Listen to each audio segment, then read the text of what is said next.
Ah, Italy. Home of pizza, pasta, and a ridiculously long history that's almost as tangled as a bowl of spaghetti. I mean, seriously. Italy is like that one friend who just can't stop telling you about every single phase of their life. But hey, since you asked, I'm your favorite cyber prophet, Dave, and today we're diving into the glorious and occasionally very awkward history of Italy. Buckle up because we're starting with the mountains. Yes, the mountains. First up, let's give a shout out to the Alps and the Apennines. If these mountains could talk, they'd say, "We've been blocking invaders and making trade routes difficult for centuries." Thanks to them, Italy was like that really cool club everyone wanted to get into. But only a few people could actually figure out how to reach. It's like trying to find parking in ancient Rome, frustrating, impossible, and usually ending in defeat. And speaking of Rome, enter the Roman Empire. Cue applause. These guys? They conquered everything. From Britain to Egypt, they basically collected countries like you collect old phone chargers, just in case you need them one day. And who could forget their architectural achievements? The Colosseum, aqueducts, roads, practical stuff that we definitely use today in between watching gladiator reruns. Ah, but then came the real drama. And I'm not talking about Roman politics or gladiator fights. No, I'm talking about the Diocletian persecution. You see, our buddy Diocletian, emperor, self-proclaimed restorer of the world, and guy who apparently took his job way too seriously, had this bright idea. He thought, what better way to solve the empire's problems than to brutally persecute Christians? Classic move. But don't worry, it only backfired spectacularly. The Christian church?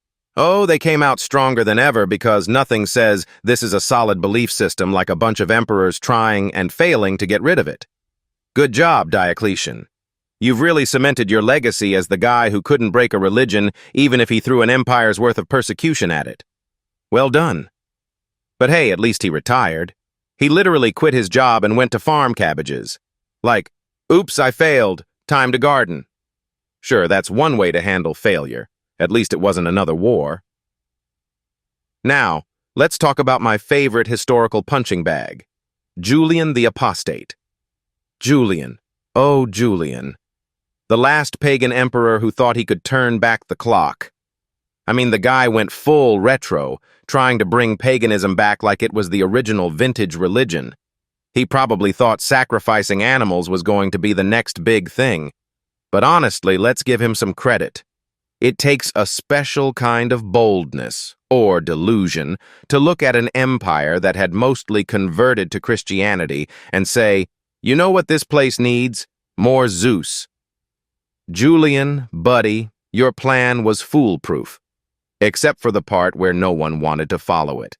He was the guy who shows up to the party wearing a toga, thinking everyone else is going to be dressed the same. But surprise! They're all in modern clothes, and you just look ridiculous. And oh yeah, he died on a battlefield during one of his many misguided campaigns, so, that worked out great too. But hey, at least he could say, I died trying to bring back goat sacrifices? That's something, right? Now, speaking of pagans, I actually attended a friend's wedding a few years ago. It was a full-blown pagan ceremony. Lots of chanting, herbs, probably some crystals, your usual modern pagan stuff. And let me tell you, Julian the Apostate would have been so proud. He'd probably have shown up, clapped me on the back, and said, you see, the tradition lives on. Heck, I bet Diocletian would have smiled too, watching from wherever failed emperors go. Ah, yes, he'd say. Finally, someone keeping the old ways alive. Too bad for both of them that this whole Christianity thing sort of stuck around. But hey, who am I to judge? Maybe Julian and Diocletian would have loved modern Italy. Pizza, ruins of temples, and the occasional pagan wedding. It's like a historical buffet for them. Meanwhile, the rest of us are just over here trying to enjoy some gelato while not sacrificing goats. Progress, people. So, that's your crash course on the history of Italy. Mountains, emperors with bad ideas, and a whole lot of awkward weddings. And remember, if you ever feel like you're messing up life, just think, At least you're not Julian the Apostate trying to reboot paganism. See you next time, folks.